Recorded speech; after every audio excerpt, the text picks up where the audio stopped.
네.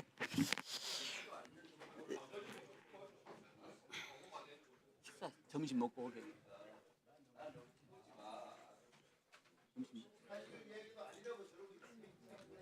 자, 조개해 주십시오. 자, 예. 간사님 지금까지 하신 말씀 중에 제일 잘하셨습니다. 네. 자, 김병준, 자, 가만히 계시고 질의해 주십시오. 네. 한 말씀 드리고 시작하겠습니다. 윤석열, 김용현, 여인형 이렇게 12.3 내란 세력들은 부정선거니 비상대권이니 수거 대상이니 야당 탓이니 하면서 나라를 지키는 여러분들과 또 국민을 지키는 경찰, 심지어 불명예 전역한 노상원 등을 앞세워서 친위 쿠데타를 일으킨 건 명백한 사실입니다. 국민을 상대로 총포리를 겨누었고 국회를 침탈하려 했으며 사법부의 판사를 죽이려 했고 더 나아가 선관위를 침탈하고 국민들이 한 선거를 왜곡하려 했으며 언론인들을 죽이려까지 했습니다. 대한민국을 망하려고 작정한 매국노의 범죄입니다. 북한을 자극해서 한반도에 전쟁을 일으키려고도 했습니다. 역대로 이 정도로 악독한 범죄를 지은 세력이 없었다라고 생각합니다.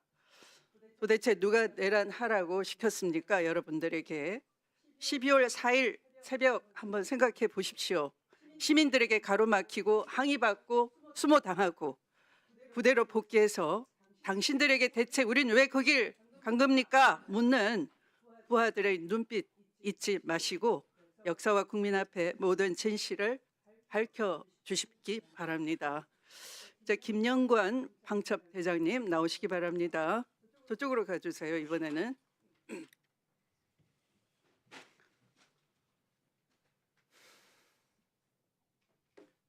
예, 특전사 방첩부대장입니다. 네. 곽종근 특전사령관이 윤석열 대통령으로부터 문부수고 끌어내라는 전화를 받을 당시 바로 옆에 있었습니까? 그 대통령님하고 직접 통화하는 내용은 듣지를 못했고, 네. 예, 추정되는 전화하실 때는 옆에 있었습니다. 네.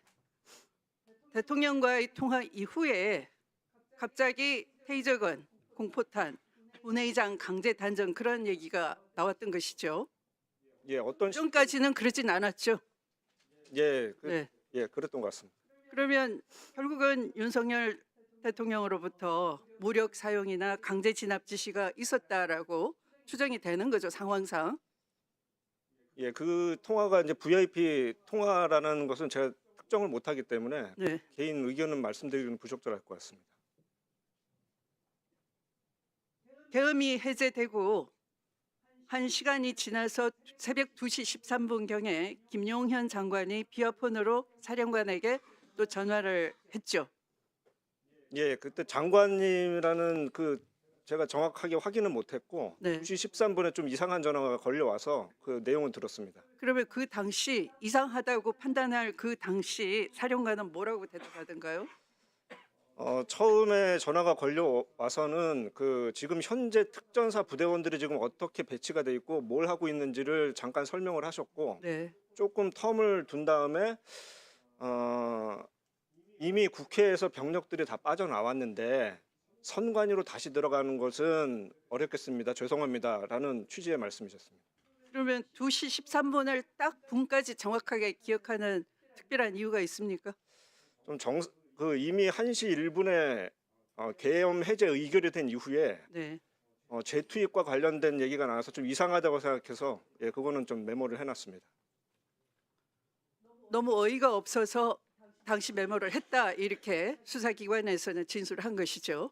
그만큼 그 자체가 이상했던 거죠. 국회가 계엄 해제 의결을 했는데 빼서 다시 병력을 선관위로 보내라 한다는 것에 대해서 이상했다 그런 얘기죠. 정상적이라고는 생각을 못했습니다. 네. 그러면 선관위 재투입을 지시한 김용현은 제2, 제3의 내란을 계획하고 있구나 그런 의구심이 들었겠네요.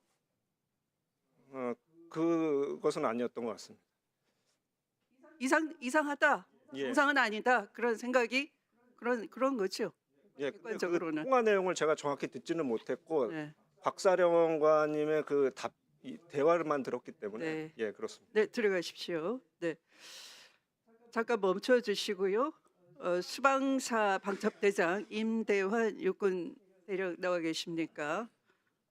같이 나오시기 바랍니다. 정보사 방첩대장. 저기 가림막 안에 있습니까?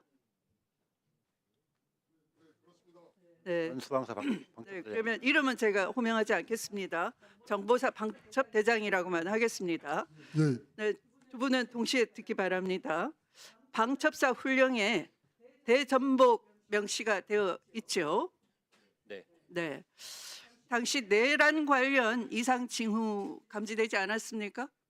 네, 모르겠습니다. 몰랐습니까? 네. 이 수방사 또 정보사 병력 이동을 언제 최초로 인지하게 됐습니까? 비상계엄 선포 이후에 비상 소집이 돼서 수방사 CC에 위치했을 때 그때 인지했습니다. 그 전에는 인지하지 못했습니까? 그렇습니다. 그러면 방첩사령부에 보고했습니까? 예. 지금 병력들이 실제로 출동한 것 같다라고 보고를 드렸었습니다. 그런데 이게 만약에 계엄이라는 건 알고 있었습니까?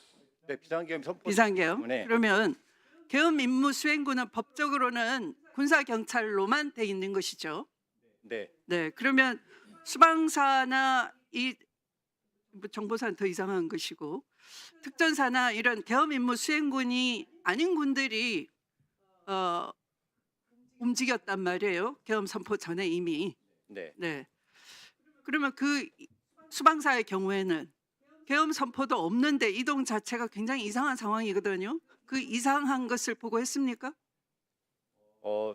저희가 그 수방사 CC에 위치했을 때 출동한 그 두 개 부대는 비상계엄이라 하더라도 수방사 병력은 계엄 수행군이 임무 수행군이 아니니까 이동해서는 안 된단 말이에요. 네. 굉장히 이상하다 이렇게 보고했습니까? 특이한 내용은 맞습니다. 네. 그렇게 보고했느냐고. 그러니까 제가 보고 드린 것은 지금 현재 인원 파악 중에 있는데 실제 인원 파악이 제대로 안 되고 있다. 근데 두 개 부대가 출동한 것 같다 정도 보고 드렸습니다. 12.3 내란 당일 어디에 계셨어요? 수방사 CC에 있었습니다. 수방사 CC에. 네. 자, 그러면 그 정보사 방첩대장님은 보고했습니까? 그런 이상한 움직임에 대해서. 그때 상황이 그 성남 부대에서 발생한 상황이었고, 저는 그 당시에 그 후임 그 보직지로 소집되었습니다. 그래서 정보사로 돌아오지 않았기 때문에 사전에 인지하지 못했습니다. 네. 제대로 그 본연의 임무를 다 안 하신 거예요. 이 윤석열 총장이나 김영현 같은 경우에 계엄법 지키지 않은 겁니다. 계엄 선포나 계엄사령관 임명 전에 수방사나 특전사 이런 사전 병력을 이동합니다. 그러니까 내란이라고 하는 거다. 기아들의 업무는 내란 관련 이상 징후를 인지하고 보고를 하게 돼 있습니다. 안 했다는 건 바로 여러분들도 방패거나 내란에 가질 수 있는 징후라죠. 여기에 대해서 한 말씀 해보세요. 임무 수행을 제대로 했다라고 판단이 되는데 그런 부분에 대해서 인지하지 못했던 것은 그러니까 미리 그런 내란 말씀하셨던 그런 부분에 대해서 진행되고 있었다라고 하는 부분이 실제로 있었는지는 잘 모르겠습니다. 근데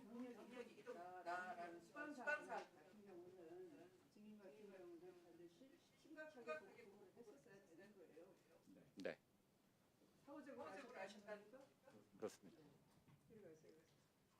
네, 수고하셨습니다. 한기원님, 예. 한 의원님이 제기해가지고 여기 그